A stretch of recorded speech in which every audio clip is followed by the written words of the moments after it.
Hello नमस्कार दोस्तों, आपका स्वागत है हमारे यूट्यूब चैनल स्टडी बाय विमल 2। इस वीडियो के माध्यम से हम बताएंगे, एक वीडियो तो हो चुकी है, हमने बता चुके हैं कि राज्य पुष्प क्या है, राष्ट्र और राज्य वृक्ष क्या है। तो इस वीडियो के माध्यम से हम बताएंगे आज कि राज्य पक्षी क्या होता है, क्या है हमारा, और राज्य पशु क्या है। तो राज्य पक्षी के बारे में पढ़ाएंगे कि राज्य पक्षी क्या होता है। राज्य पक्षी होता है हमारा गोडावण। क्या होता है? गोडावण, जो कि 1981 में इसको दर्जा मिला। कब मिला? 1981 में इसको दर्जा मिला। इसका वैज्ञानिक नाम क्या है? वैज्ञानिक नाम है क्रायोटिस नाइग्रेसिप्स। क्रायोटिस नाइग्रेसिप्स। अंग्रेजी में इसको क्या कहते हैं? अंग्रेजी में इसको तो ग्रेट इंडियन वेस्टर्न कहते हैं। ग्रेट इंडियन वेस्टर्न कहते हैं। इसको क्या कहते हैं? सोन चिरैया। क्या कहते हैं? अन्य नाम इसकी क्या है? सोन चिरैया, सोन चिरैया, शर्मिला पक्षी और हुकना पक्षी, और इसे माल मोरडी कहते हैं। क्या कहते हैं? माल मोरडी कहते हैं। यह कहाँ पाया जाता है? अधिकतर तो यह मरु उद्यान जैसलमेर बाड़मेर में पाया जाता है। और अन्य स्थान है साकलिया अजमेर। कहाँ है? साकलिया अजमेर। एक सौरसेन 12 अभ्यारण्य में पाया जाता है। इसका प्रजनन केंद्र है जोधपुर में। कहाँ है? जोधपुर में है। इस पर डाक टिकट भी जारी हो चुका है। डाक टिकट कब जारी हुआ? 1980 में। 1980 में डाक टिकट। इसकी शरण स्थली कहाँ होती है? शरण स्थली इसकी है सेवन घास। इसी में यह अंडे दे देता है, तो इसलिए इसको शरण स्थली भी कहते हैं। यह IUCN की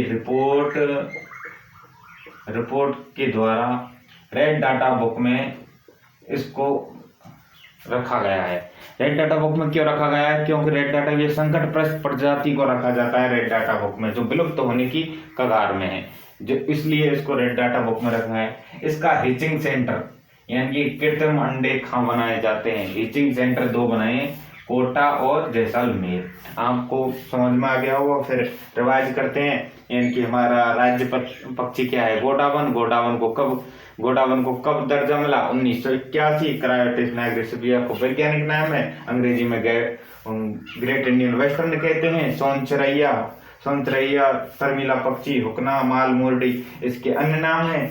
इसको यह मरु उद्यान में पाया जाता है, और अन्य स्थान साकलिया अजमेर सौरसेन 12 में पाया जाता है। प्रजनन केंद्र इसका जोधपुर है। डाक टिकट इस पर जारी हो चुका है, जो कि 1980 में हुआ था। शरण स्थली इसकी सेवन घास है। IUCN की रिपोर्ट रेड डाटा बुक में इस संकट प्रजाति के उसमें ये दर्ज है। हैचिंग सेंटर कहाँ है? कोटा और जैसलमेर में है। अब इसके बारे में तो हमने पढ़ लिया विस्तार रूप से। अब बताएंगे, अब हम पढ़ेंगे राज्य पशु दो हैं।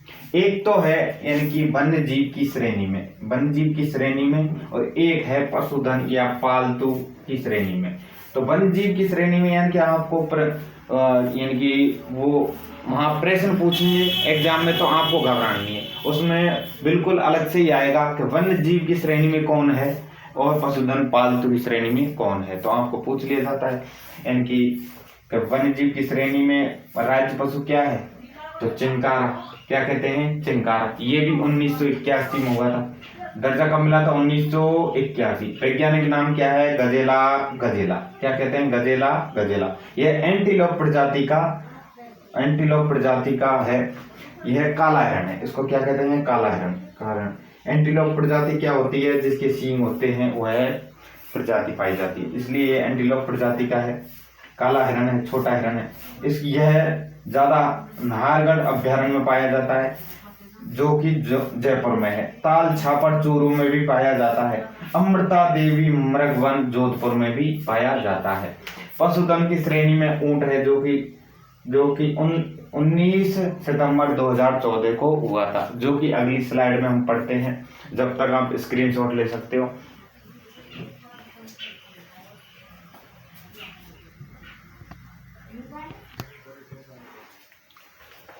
हाँ जी, तो हम पढ़ते हैं कि राज्य पशुधन की श्रेणी में क्या है? ऊंट। क्या है? ऊंट। ये है 19 सितंबर 2014 को इस श्रेणी में घोषित किया था, इसको दर्जा प्राप्त हुआ था। वैज्ञानिक नाम इसका कैमेलस डेमोरियस। और इसका केंद्रीय ऊंट प्रजनन केंद्र व अनुसंधान कहाँ है? जोहड़बीड़ बीकानेर। ऊंटों के देवता लाने का श्रेय किसको जाता है? पाबूजी, इसलिए इसको ऊंटों का देवता कहते हैं। अंता देवी को ऊंटों की देवी कहा जाता है। सर्वाधिक यह जैसलमेर में पाया जाता है। कहाँ पाए जाते हैं? जैसलमेर में पाए जाते हैं ऊंट। और न्यूनतम प्रतापगढ़ में। इसकी नस्ल है, नस्ल के बारे में पढ़ते हैं। नस्ल कौन कौन सी है? एक तो होती है बीकानेरी जो सर्वाधिक पाई जाती है। एक होती है जैसलमेरी। क्या होती है? जैसलमेरी। एक होती है नाचना, जो कि नाचना भी जैसलमेर में पाई जाती है। एक होती है गोमट, जो कि फलोदी में पाई जाती है। ये बोझा ढोने के लिए काम आती है। गोमट आपको पूछ लीजिए। फिर ऊंटों में होने वाला रोग क्या है? सर्रा। क्या कहते हैं? सर्रा। फिर महाराजा गंगा सिंह ने सर्वप्रथम सेना बनाई थी, जिसकी सेना का नाम था ऊंटों की सेना बनाई थी। किसकी? ऊंटों की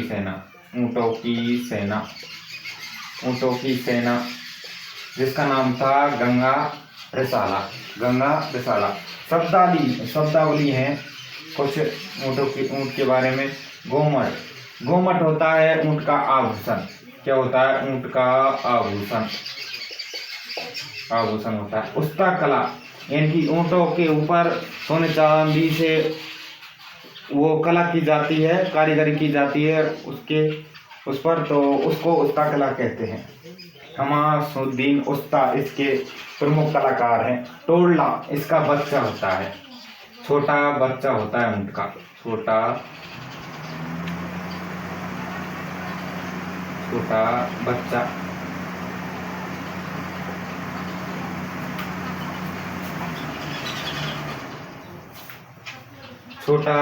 होता है। कैमल मिल्क मिनी प्लांट खाएं जयपुर में। कैमल मैन तो अशोक टाक को कहते हैं। किसको कहते हैं? अशोक टाक को कहते हैं। फिर शुरुआत करते हैं दोबारा, यानी रिपीट मारते हैं। राज्य पशुधन की श्रेणी में कौन है? ऊंट, जो कि 19 सितंबर 2014 को हुआ था। वैज्ञानिक नाम कैमेलस डेमोरियस। और केंद्रीय ऊंट प्रजनन केंद्र व अनुसंधान जोहड़बीड़ बीकानेर। देवता पाबूजी कहते हैं। अंता देवी ऊंटों की देवी कहा जाए। सर्वाधिक जैसलमेर। फिर न्यूनतम प्रतापगढ़। इसकी नस्ल है बीकानेरी, जो सर्वाधिक पाई जाती है। जैसलमेरी और नाचना, जो भी जैसलमेर में पाए जाते हैं। गोमट, जो कि फलोदी में पाए जाते हैं, बोझा ढोने के लिए काम में आते हैं। सर्रा, इसमें रोग होता है इनमें। सर्वप्रथम ऊंटों की सेना किसने बनाई थी? महाराजा गंगा सिंह ने, जिसका नाम था गंगा रिसाला।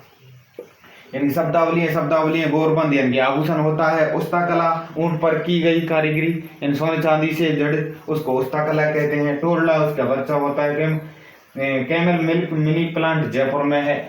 कैमल मैन अशोक टाक को कहते हैं। तो उम्मीद है आपको मेरी बताई हुई जानकारी अच्छी लगी होगी। और यह छोटी छोटी वीडियो के माध्यम से एक सीरीज चल रही है। कल हम इस प्रतीक चिन्ह को पूरा कर लेंगे। और जैसे राज्य कवि कौन सा है, और जैसे राज्य खेल क्या है, उसके बारे में आगे की वीडियो हम बताएंगे। और आप सपोर्ट दें, प्यार दें, और like and share and subscribe करें। धन्यवाद।